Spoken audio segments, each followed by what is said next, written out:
Historical Minnesota story time. You got wood?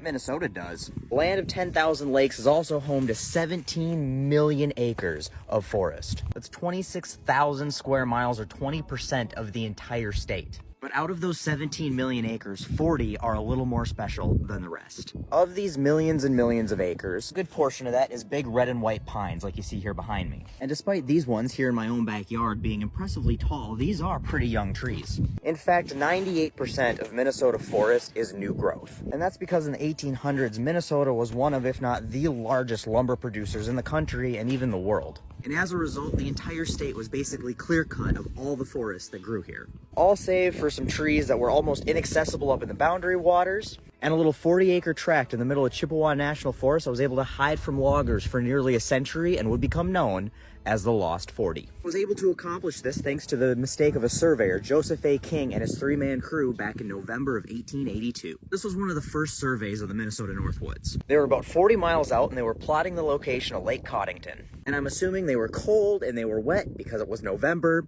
in northern Minnesota. And they were probably shivering a little bit as they marked down the location of Lake Coddington on the map. Then they were like, fuck it, close enough, we're going home. And as a result, Lake Coddington was marked half a mile further northwest than it actually was. So the loggers just never went there because when they looked at the map, it said it was underwater. As a result of some surveyors not being very good at their job, the Lost 40 was spared the axe and would not be discovered until 1960, at which point it was the oldest old-growth stand of red and white pines in the entire state. It was protected as a subpark at Chippewa National Forest. It contains 200 to 400-year-old trees that make mine look like saplings.